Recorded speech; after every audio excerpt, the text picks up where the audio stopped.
we'll get this kicked off.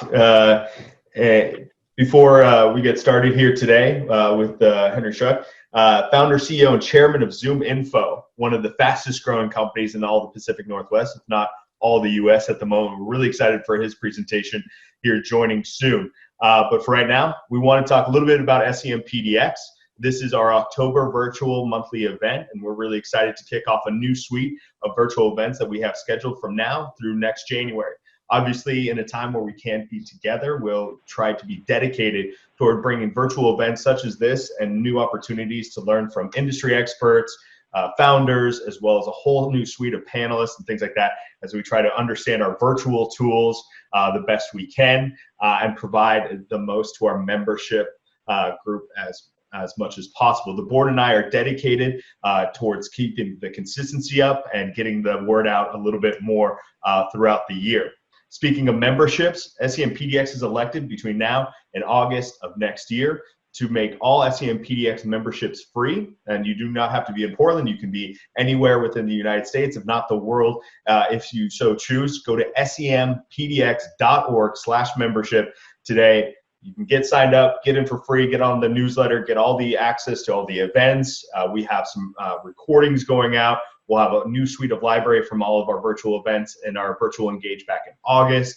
We're really excited about this. We also are going to be announcing our new charity of choice coming soon. That page is up, and a link will be sent out to all of our membership and all of the members and all of our attendees. So you can help us select our new charity of choice. That is being the outside nonprofit that we dedicate our year towards, raise money for, help bring awareness to. And this year we find it more important than ever to really hone in our focus on who we're out there trying to help.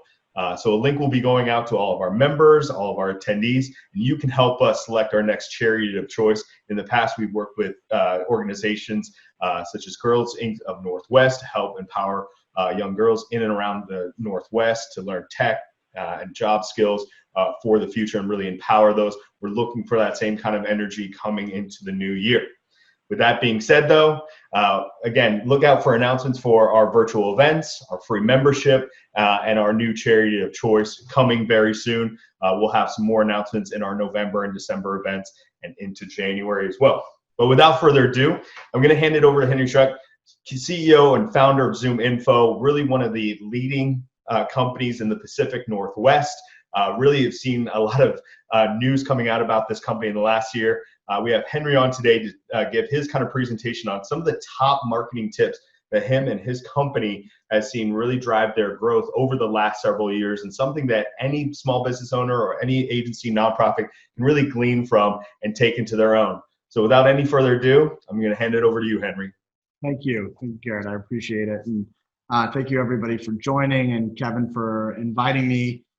Disappointed we didn't get to do it in person, but glad we get to do it virtually here. I'm going to take everybody through sort of our top 10 mistakes while growing marketing here at ZoomInfo. And let me share my screen here. And then I know we're going to let questions, if you have questions, you can use the chat functionality inside of Zoom. And so go ahead and place questions there, and they'll throw them at me as they come through. And we'll save some time at the end for some questions as well. All right. So if you take just a second about ZoomInfo, so I'm the CEO. I often don't get introduced with the word chairman. But it's always fun when I do. But I'm the founder and CEO of ZoomInfo, based in Vancouver, Washington. We're publicly traded on the NASDAQ. We went public as the first software company to go public in 2020 in the middle of the pandemic, June 4th. And I think, and I'm hopeful that brought a lot of eyes and attention to the Pacific Northwest and gave people the right perception that it's possible to build and grow successful software company in our neck of the woods. Today we're over 1,500 employees all across the world. We have offices in Vancouver, Boston, Israel, Grand Rapids, Bethesda, Philadelphia, Seattle. And what we do is we provide sales and marketing teams the data, insights, and technology that they need to identify their next customer. And so we profile out today 15 million companies, 135 million professionals at those companies. We build granularity and segmenting capability around that data asset. It's integrated into marketing automation systems, advertising systems, CRM systems, sales automation tools. And we work with over 16,000 go-to-market teams across the world. So I founded the company in 2007. We've grown through a good combination of organic growth and M&A.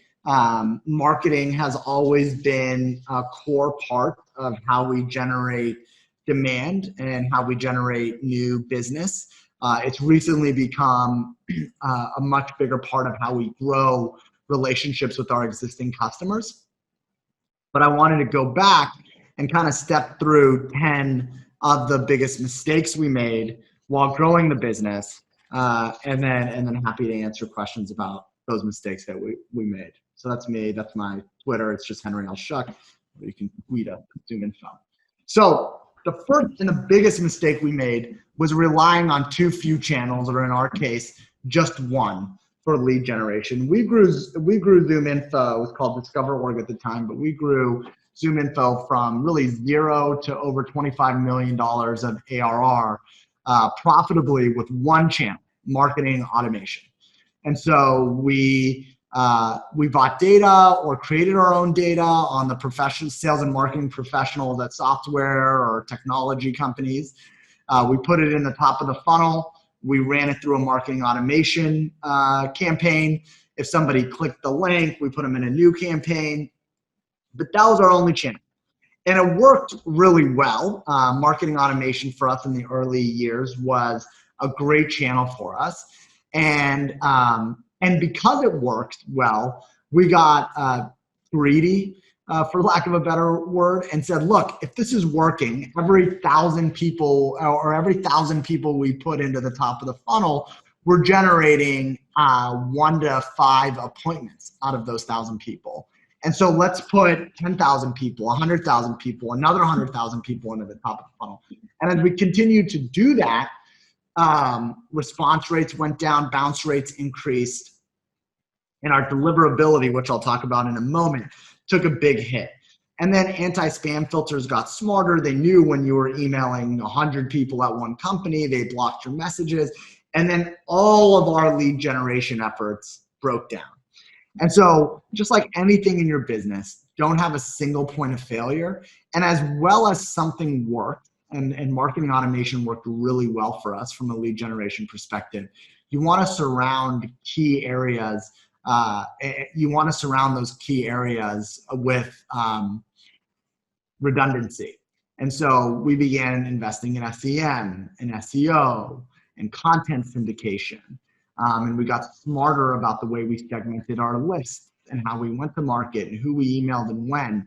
We built an SDR team, a sales development team, that did email and outbound calling to generate leads. And so we surrounded that core with ancillary ways to generate leads and just protected the company by doing that.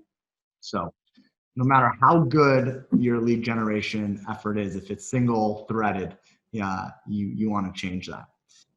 Following and not leading the pack. So we did a lot of just copying our competitors in the early days. And so however our competitors talked about their product or service, we just kind of mimicked it and talked about our product and service the same way. But it left us really without an identity. It left us in a place where our sales reps didn't have distinct features or functionality or a brand voice that they could talk to our customers about. If our closest competitor said they were great at customer service, we said we were great at customer service. And that left little room for distinction and didn't give us a real personality to our customers. And so really spending time defining what your brand voice is, who you are, who you want to be in the public, how you want your customers to view you and hear your voice is really important. And it's an investment that pays a lot down the road, and it's really hard to create midstream. I've been trying to develop this muscle at ZoomInfo really for the last year and making it a focus, but it's really hard to take the voice that we want and then recreate all of the content in that voice when we haven't had a voice for 13 years. And so take the time to identify your voice, make it distinct and uniquely yours, and spend less of the time following your competitors. Jeff Bezos has a famous quote around this. I'm going to mess it all up.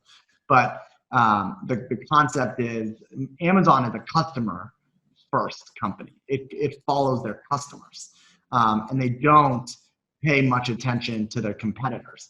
And the way they focus on customers, and the quote that he said is, if I'm looking out 10 years from now, what am I sure that people will still care about, our customers will still care about 10 years from now, and then invest a lot behind that. And his point was, look, 10 years from now, customers are still going to care about getting the best deal on the best price on product. And they're still going to care about getting those products delivered to them quickly. And so those are things that they're going to lead on regardless of what direction their competitors go. So focus on getting your voice right. We were, not playing the long game. This one's interesting because if you think about the way marketers generate leads, you kind of have two buckets. You have inbound and you have outbound. Inbound, somebody comes to your website, you wrote an article, they fill out a form, that's an inbound lead. You have you're buying an AdWords, somebody comes in, clicks the link, fills out a form, that's an inbound lead. Outbound is just purely you pick up the phone or send an email to somebody who hasn't heard of you, is not searching for you, but looks like a customer you should be engaging with, and you try to convert them to a paying customer. Now, outbound has instant gratification. You call, you get somebody, you set a demo for your salespeople, they come into the pipeline. Inbound requires investment upfront and a lot, real investment, time, resources, money to develop a real inbound channel. And early on, our business was purely focused on instant gratification. And so if it required us making investments from an SEO perspective, from an SEM perspective, that wouldn't pay off tomorrow, but that may pay off 3 years from now or a year from now, we were unwilling to do that. And part of the learning there is, for us, is if you want to make investments that pay off over time, one of the key things that I'm going to look for, or our chief marketing officer is going to look for, is the ability to lay out early indicators of success against that strategy. And those early indicators of success don't have to be a number of leads generated or a number of deals closed, but they have to be articulated up front and then reported on over time. And so if I'm willing to make an investment in something, if you tell me, look, in month 1, we're going to see this, 3, we're going to see this, 6, we're going to see this, 9, we're going to see this, and by the 12th month, we're going to see all of this. I want to see 3, 6, 9 month progression along the way. And if we as marketers can commit to delivering some early indications of that success, I think it takes the pain away from the executive team in worrying that these are kind of like theories that we're not really sure are going to play out. And if they aren't, that we have moments where we can pull the ripcord and say, look, if at 6 months we haven't seen any of these early indicators of success, let's not waste the next 6 months. And so thinking about early indicators of success really drive your ability to play a longer game than the instant gratification that you see sort of from outbound investments. And when we acquired, we were called Discover.org, we acquired ZoomInfo in February of 2019. And they did a really great job of making those long-term investments. They invested in their brand a lot. They invested in content on their site. They invested in SEO. They invested in SEM. They're spending significantly more from a brand perspective and playing the long game in a way that we weren't. And the business is now called ZoomInfo because of that. Because when we went out and surveyed the market and asked them, hey, who do you know when it comes to sales and marketing intelligence platforms? 3 times as many people knew ZoomInfo as a name in sales intelligence in our core market than knew Discover.org. And that's a pretty tough thing to argue against. And so as much as, and I didn't really love the Discover.org name, but it had history. It had been there since 2007. You just can't really argue with numbers like that. And the reason why the numbers were like that is that ZoomInfo played the long game, and they invested from a brand perspective. They invested in things that would pay off over time and maybe not instantly. So Henry, Glazing for you, before we move too much further on, one, what was that like in terms of your lead generation and things like that, when you're kind of inheriting a brand that you saw is bigger than Discovery.org? What was kind of the decision-making process in terms of, could you just have 2 brands and, divide and conquer, or is it really about consolidating that brand? And what was the implications on your lead generation ability thereafter? Yeah, that's a fun question. So one of our investors actually, so when we made the acquisition, things were going really well immediately after the acquisition.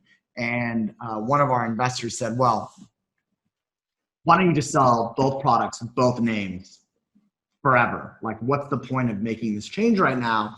The business is growing and it's successful.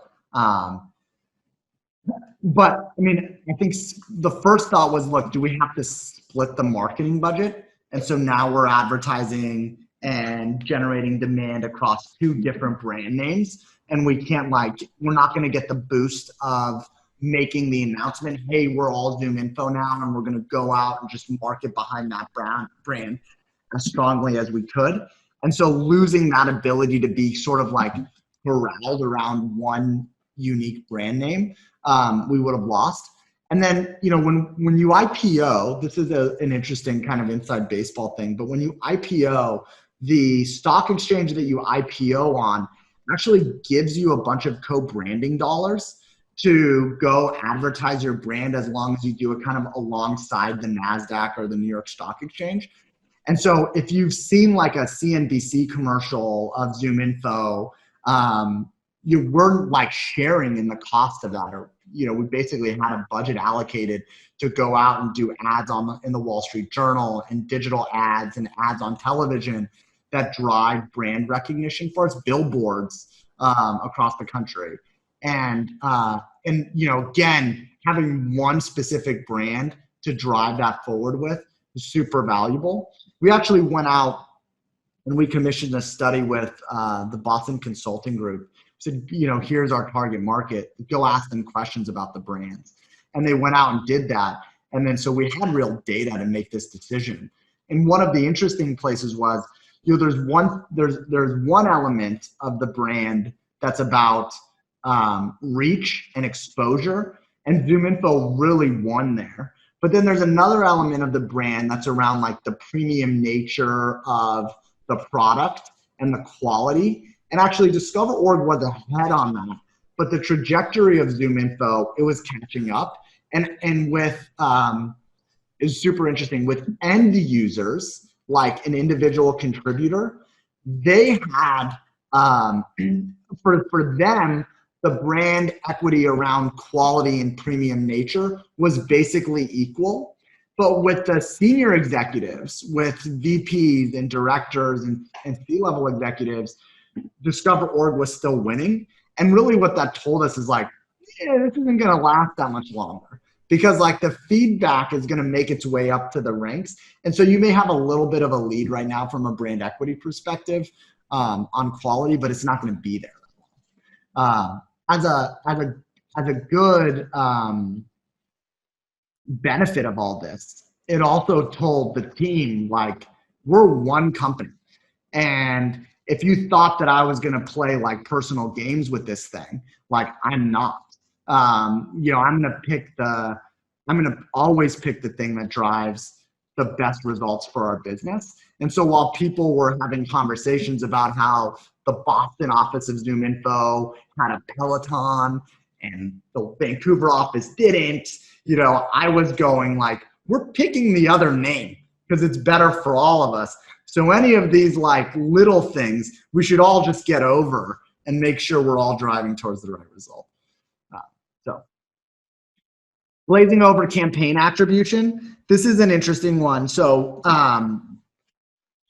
if you're a small business, this is so important because you want to be able to track your investments back to dollars that are generating for your business. And so there are two kind of important metrics here. One is leads generated over a certain time frame. What happened to them? So the leads that we generated between January and March, where are they? How many of them closed? How many of them progressed? How many of them were dispositioned to in a positive way or a negative way? And then deals closed in a specific time frame. Where were they sourced? And so we closed 10 deals between January and March. Where did they come from? Did they come from January and March demand gen campaigns? Did they come from, you know, last year's demand gen campaigns? What's our deal sales cycle like? And I think the easiest way to do this, and we didn't do this very well, but the easiest way to do this is to leverage lead source in whatever CRM system that you're using. That's you can automatically write to the lead source field when leads come through. And then if you don't have sort of like a very sophisticated way to get the sort of the deal cycle, sales cycle information back through, you should have a good way to get disposition onto that lead. And so disposition can be like qualified by sales, disqualified by sales, sent to an account executive, whatever dispositions you want to see. You should be able to pretty easily link lead source to disposition and get a view of, okay, these leads that we generated between January and March, this was the disposition against those leads. You know, 50 of them were qualified, 70 of them got sent to sales, you know, 20 of them were disqualified, and track those metrics over time. And making sure that you're tracking campaign attribution is incredibly important because you're choosing where to deploy your next set of resources, and knowing what performed and what didn't perform is, you know, kind of everything. Discounting the importance of deliverability. So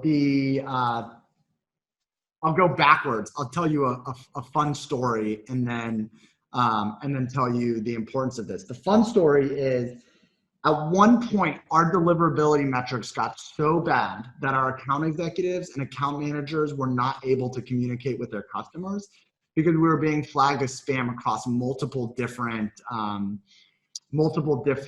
email systems.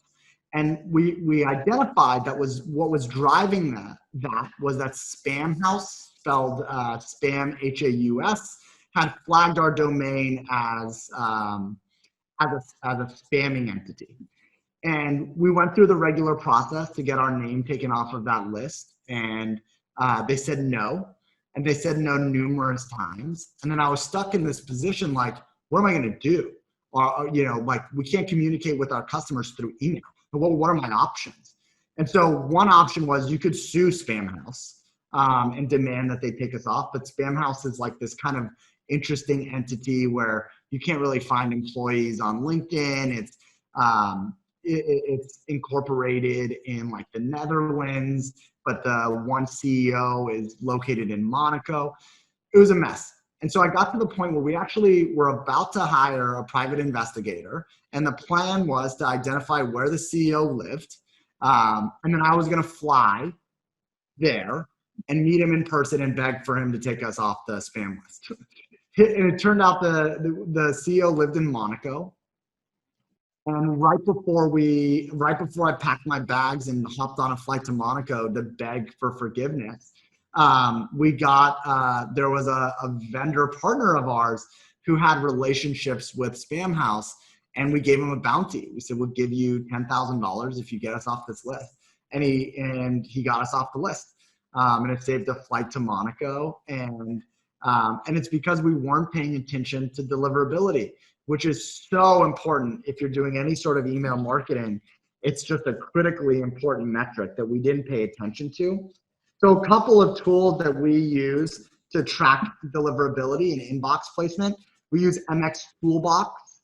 We use Sender Score. We use Never Bounce to validate our emails to make sure that when we're sending emails, those emails are not being or do not have a high bounce rate, because that's one of the key metrics that anti-spam systems use to identify bad senders, is the percentage of bounced emails that you're sending. So we use Never Bounce for that. A couple of others, there's reputationauthority.org, Send Forensics, Email on Acid. All of those do a pretty good job of helping you with deliverability, but it should be a key area of focus. Because it can cause a lot of damage, and it goes all the way up. It goes all the way up. So sales and marketing alignment. I'm sure this is the first time you've heard that sales and marketing alignment is important. But the piece that we learned here is the importance of getting alignment on a key metric. And so what that means is, like, sales and marketing need to agree on the metric that they're going to drive, that marketing is going to drive towards. That can be lead quality. It could be lead quantity.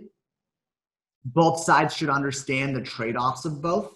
Do you want lots of quantity and you'll deal with the quality issues, or do you want a small amount of really high quality leads? Because the way you deploy your budget really depends on the answers to those questions. And this is kind of the easiest one to get sales and marketing aligned on. What is the metric? What is the definition of an MQL or a marketing qualified lead? And then that's the marketing alignment. Then sales needs to commit to an SLA against those leads.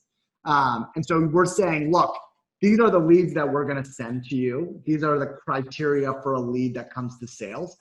Sales makes the commitment that they will respond to those leads within X amount of time. For us, it's actually 3 minutes, but it might be 24 hours for you, or a day, or a couple hours. But getting alignment that says, hey, I'm going to do a bunch of work and spend a bunch of money to deliver you leads that look like this. You will follow up on 100% of those leads within 2 hours of us delivering them to you. And getting alignment on that, and then creating the scaffolding to track those metrics. Here's how many we delivered. Here's how many got followed up on. And then giving yourself monthly opportunities to re-rack that and realign. Because you're going to, here's what's going to happen. You're going to agree on this. This is the definition for a lead. Sales will say, okay, anything that you send us like that, we will get back to within 2 hours. That's going to go live. An account executive is going to get it and go, this lead sucks. I'm not getting back to it. This is not a qualified lead. I'm not getting back to it. And what you want to make sure of is that all of those excuses or reasons why marketing is not delivering the right things to sales get bottled up and dealt with at the end of the month. But inter-month, everybody's aligned and driving towards the same SLA. That's incredibly important. Make sure that you're spending time up front to bring the teams together to agree to the right metrics on both sides of the equation. That's the easiest way to get sales and marketing alignment. Recently, marketing came to sales here and said, look, we're delivering you 1,000 of these types of leads. We think we can take those 1,000 leads, take them down to 400 leads, and in taking them down to 400 leads, qualify them multiple times so that the conversion rate on the 400 leads that we're going to send you will be high enough that it makes up for what the conversion rate on the 1,000 leads would be, or what the total conversion on the 1,000 leads would be. And of course, sales wants that, right? Like they want to do more with less. And they agreed. They said, okay, like, let's go try this for a month. And marketing delivered a higher conversion rate on a lower amount of leads, and it significantly augments our needs to staff. Because if I need 10 SDRs, sales development reps, to run after 1,000 leads, I only need 4 to run after 400, and I'm getting the same output. And so, keeping track of that and making sure that marketing is innovating and ideating along the way with sales is super valuable. So we balanced balancing quantity over quality. Actually, I think this is backwards. We balanced quality over quantity. So we got this slide a little wrong. But when we were Discover Org, we were focused on, we just wanted really high quality leads.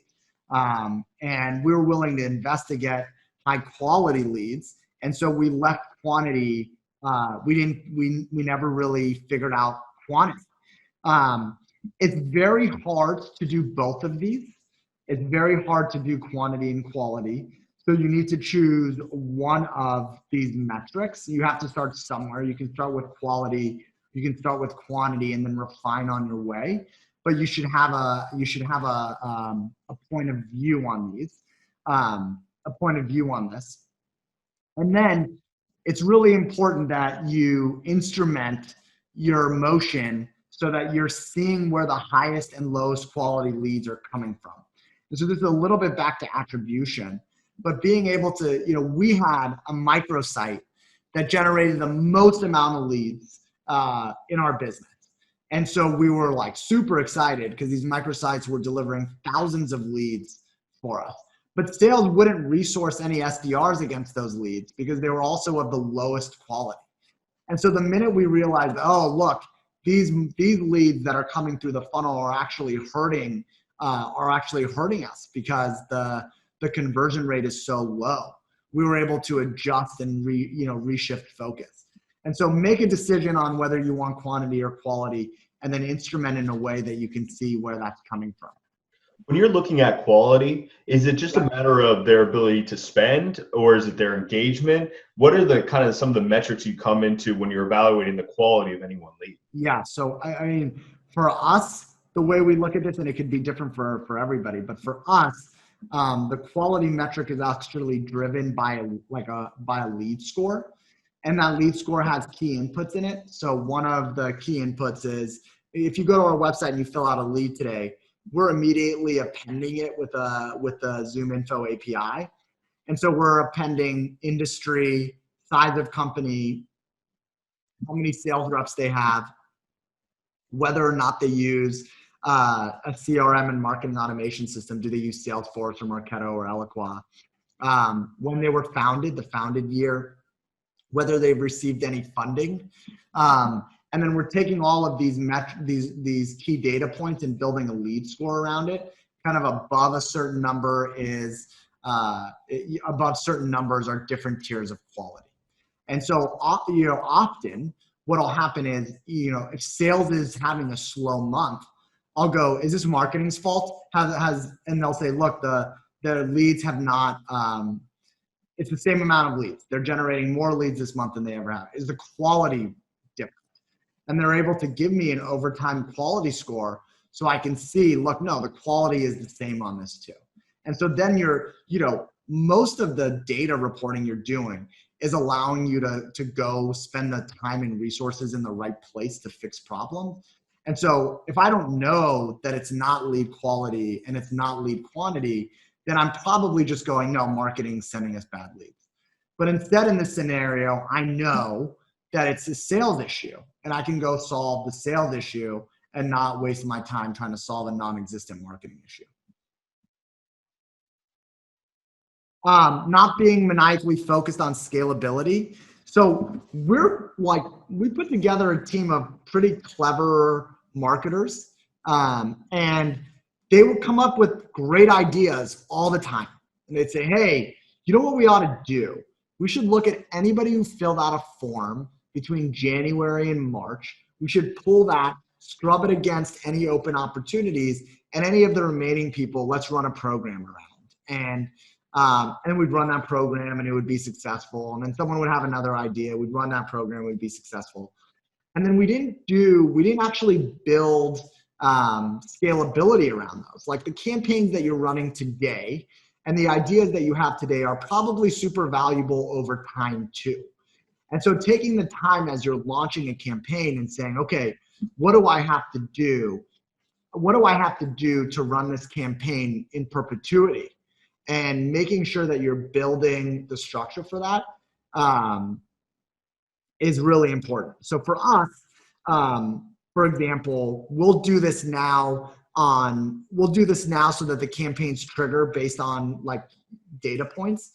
And marketing automation tools obviously have lots of ability for you to trigger off of key data changes. And so on the campaign around looking at everyone who filled out a form between January and March, it doesn't take that much more work to say, okay, I want to set up a campaign that actually just looks back 3 months, captures all the leads, looks to see if any of the domains are existing at open opportunities, scrubs those people out, and then the remaining people puts through this multi-step campaign that includes emails and then an ad and then a call from a sales development person. Like just any great idea that you have, figure out how to build a system and process around it that lasts beyond just your one idea. Because we got trapped in this world where we had a lot of one-off ideas and not a lot of scalable running campaigns and programs. And so then you're completely dependent on whether, Henry wakes up in the morning and has another good idea. And so building repeatability and scalability is around campaigns and great ideas is really valuable for you. This is less marketing and more just overall, not investing in top talent. So if you have the opportunity to hire above where your business is today, always do that. And I probably spent a lot of unnecessary angst around hiring, not believing that we could hire really great people, hiring the wrong people, settling on talent. And so if you are looking for new talent to come in, take your time. If you have misgivings, trust them, because they tend to not just disappear when somebody comes in, but take your time to hire the right people. They make all of the difference. And then this is another sort of overall one, but apologizing for our culture. We have a culture that's very performance driven. There are no Xboxes or foosball tables or map rooms at ZoomInfo. And that was a part of our culture that we were embarrassed about for a long time. And at some point we learned to embrace that our culture moved fast, changed a lot. We did lots of experimentation. We worked hard. We were focused on our jobs. There wasn't a lot of room for Xbox challenges in the middle of the day. And we stopped making excuses for that. We just said, look, this is who we are. We believe that you'll get a lot of satisfaction by feeling the impact of the work that you're doing. And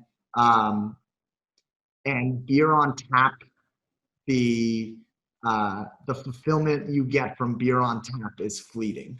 And that is the culture that we have, and one that we don't apologize for anymore.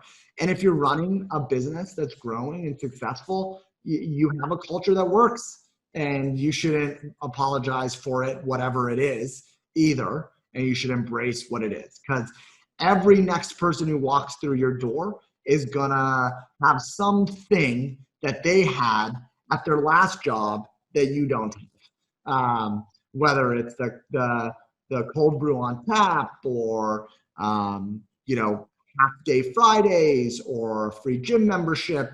And it's just a lot easier to say, here's who we are, and this is what you're buying into, and here's who we're not. And owning that perspective on culture is super valuable. That's it. I'm happy Great. to take questions. An amazing presentation for sure. You know, one of the questions we had coming from our friend Kevin over here was, you know, one of the things, and he wrote a paragraph for me. I have to thank you for that, Kevin. But I'll let you get this question out as a member of the board here, and then for everyone else, if you have questions for Henry, now is the time to put them in the chat. We'll get them answered throughout this Q&A portion. But Kevin, while people are putting that in, why don't you go through your question there a little bit? Yeah, I'll just ask in general. So on number 6, when you're talking about sales and marketing alignment, I've found so much power in that, and I've also seen so much ineffectiveness when there's not alignment amongst a number of different areas. But one of the things where I've seen clear examples and clear case studies of just huge growth, both in customer satisfaction, in leads, in sales, is really developing some deep customer insights around understanding the customer, and then taking that messaging and doing objective testing a number of different ways, everything from with the customer to A/B testing, and then basically taking that, seeing what works, and then aligning that vertically throughout the entire organization, from marketing to sales to fulfillment to billing, and having that clear theme throughout. And I'm just curious if you've ever gone through or experienced, I mean, I'm sure you've experienced a lot of things, but have you ever gone through that? And if so, was there light bulb moments for you there, or was there anything that stood out to you as far as being like, okay, like this is critical in that kind of understanding the customer experience, understanding the customer, and creating alignment throughout the organization? Yeah. So one of the early things was we sell to a lot of sales departments, and one of our customers said, "Hey, product is great. You know what's really special about you guys? You have direct phone numbers to executives. Nobody has direct phone numbers to executives." And when we're working with inside sales teams and business development reps, that is an absolute game changer. And we don't find anybody else who has that. And so we went back and we said, okay, that's interesting. And it definitely rang true for all of our salespeople. And so we said, okay, we're going to track our direct dial percentage across the company. We're going to report on it every week. It's going to be part of the talk track for all of our sellers. And it gave us a real differentiator. You talk to a customer and they'd say, oh, well, I have this information from some other thing. And we'd go, well, do you have direct phone numbers on 93% of the individuals in your data set? Because I'm sure that you don't. And imagine the power of that when you deploy it across your sales team. And so it was this message that like struck at the heart of every salesperson, every marketer, and every salesperson, every marketer, and all of our customers. And we were able to have that conversation. On the marketing side, we'd say, look, how many times do you send a lead over to sales? And sales says, well, I don't even have a phone number to get a hold of them. And so we said, look, every time you send it over, there's no excuses from a sales and marketing alignment perspective. You're sending it over with a direct phone number, and sales cannot give you the excuse of, I had no way to get a hold of them anymore. And so then that lived up and down the organization. And then when we rebranded the company, one of the taglines that we went with was hit your number. And hit your number was this tagline that we hear from all of our sales reps talk about, hitting your number. All of their customers are talking about what they need to do to hit their number. And it has this kind of like, it gives sales people, like they have a visceral reaction to the phrase because hitting your number brings with it like really great days and really awful days. And sort of rallying around the idea that, one of our key missions is to help customers hit their number, was also something that everybody sort of understood, and it was driven up and down the organization. The last thing that I would say is if you get an opportunity to really to write down what your values are for your company, what your culture is built around, it's always really interesting because, I did this years ago, 4 or 5 years ago, and we're recently revisiting it. And I realized like, I don't say a single thing about customers in it. Like I never say like, you know, our job, you know, our big mission is to be the best place for employees to work and for customers to be customers. I never say like our, you know, our mission is to make sure that all of our customers are successful with ZoomInfo. And so now I'm in this process where I've been rebuilding the client support and customer service organizations at the company. And when I see a customer that's upset with us, I think to myself like, well, clearly I haven't made that a key value of our business. And I can't expect that like all of our business really believes that in serving our customers is the most important thing when I haven't made that a clear value of the business. And so these messages, both from how you talk to customers and how you talk to your employees, they're incredibly they're incredibly poignant, and they stick around. That's great. Henry, I got a question for you. I want to go back to that first point about limiting your channels and things like that. As you and ZoomInfo and Discovery Org expanded your channels, what was the one that surprised you the most in terms of from a lead generation standpoint as you were opening up more channels? What was the one that you weren't really expecting that much response but saw some success come through on? Yeah, I always thought SEO was like wasn't really real. It was just like something that people said were like, oh, well, you know, if we invest in it for the next 24 months, you'll start seeing some results. And so I never really believed in SEO as a driver of traffic and then leads. But, you know, today ZoomInfo's websites get close to 6 million visits a month. And that drives an incredible number of leads at the top of the funnel that we convert into, you know, millions of dollars of new business. And as long as you believe like in the physical world, location is everything. And so people will tell you like location, location, location when you open a retail store. And that exists in the digital world. And if I'm going and looking for X, Y, and Z, SEO drives me to specific websites to do that research and to make a purchase. It is it is a real driver of our business today. And so today I'm like, I actually think we're underinvested here, and like, but you know, continuing to build and invest more from an SEO perspective, because I view it as it does really drive the top of the funnel for us. Interesting. As I said before, if you have a question for Henry during this call, just post it in the chat and we'll get that moving along here and get that available and get that over to him. Want to take this opportunity to again thank our virtual monthly event sponsors, Web4 and webranking.com. Now more than ever, these monthly sponsorships are more important as we move to a free model. They help us support buying the Zoom tools and a few of the other items that we need. So again, thank you to Web4 and webranking.com.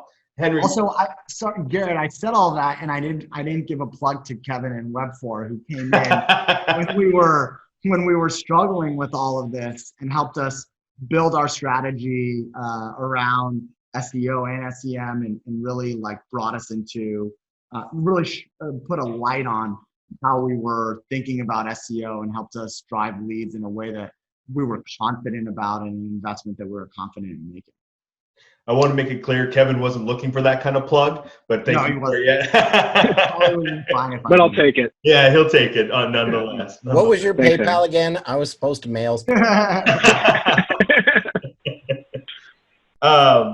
You know, one of the questions that you kept kind of going around a lot about your brand and this kind of brand building that you've had to complete over the years.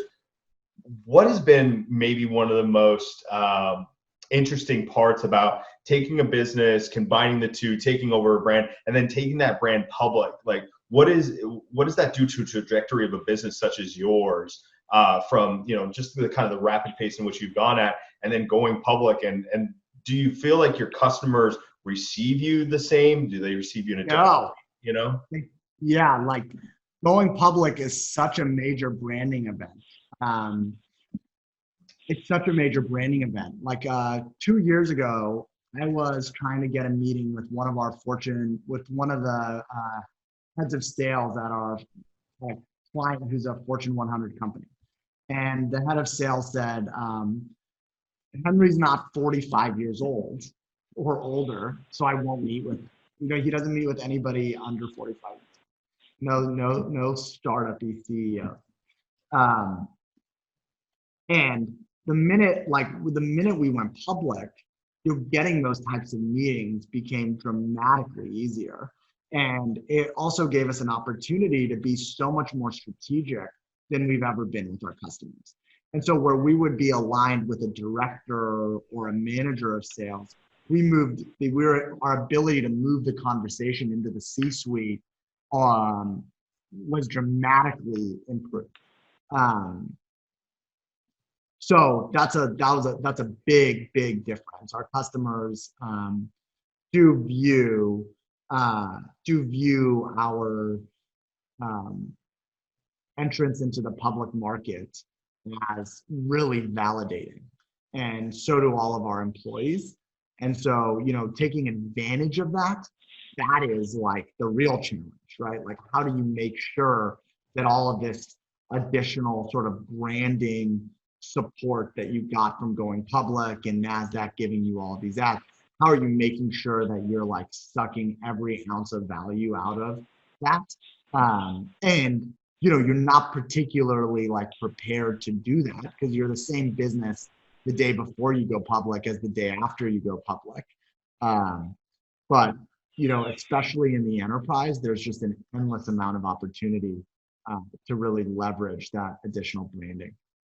Okay. One question popped up in the chat.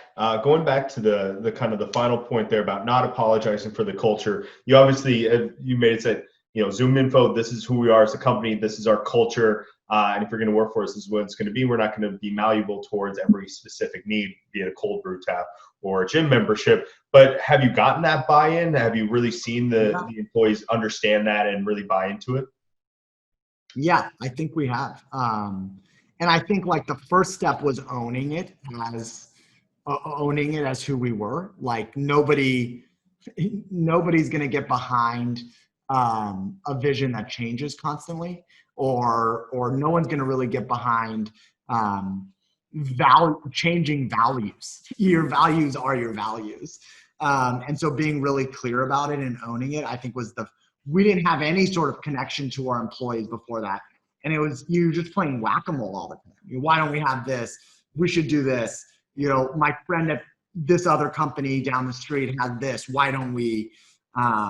And so just kind of like getting people lined out of the gates when we hire people. This is who we are. Is this where you want to be?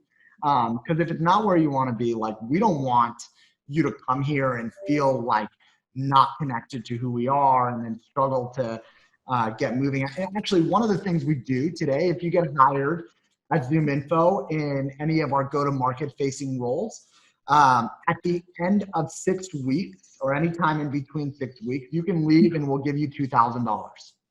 And so anytime you can just raise your hand and say, like, I was wrong, this was not for me. And we'll go, great, just thank you for telling us.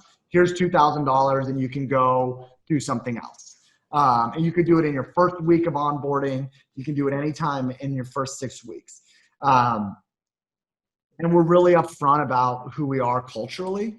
And then we want to give you the ripcord because the worst thing you can do, I think, in a business is bring in someone who doesn't have the same sort of cultural alignment that you want for all of your employees.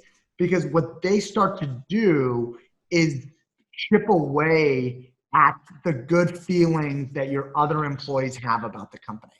And so you get someone who's not a good fit for the business just because culturally they don't align, and you sit them right next to one of your like standard bearers from a culture perspective, and they can just get in their head, and it brings kind of everybody down. So being really vigilant about making sure that the people you brought in sort of believe in the culture that you have and believe in the company is something you should be doing. And yeah, I think people do today. We were actually, just today I posted on LinkedIn, we won Comparably's top 25. We're a top 25 company for employees who feel where employees feel happy and fulfilled to be working. And so, I'm pretty proud of that. I will be honest, I'm not sure I ever expected us to be a company that won awards like that, but we've had like time to make mistakes and iterate on who we are from an employee perspective. And I think we've made some good decisions from an HR perspective. That's great. Well, Henry, I want to thank you so much for joining us today, kicking off our new round of virtual events in 2020. We have a whole new suite of events coming in the next several months. Be sure to like us on Facebook, follow us on Twitter, sign up for our newsletter. We'll be making more announcements on that in the next couple of weeks. Join me virtually in thanking Henry for joining us today, and everyone in attendance, thank you for joining us. We look forward to a new suite of these. Have a great rest of your day, everyone, and thanks for attending SEMpdx virtual events. Thank you, everybody. Thank you. Appreciate it, Henry. Thank you, everyone.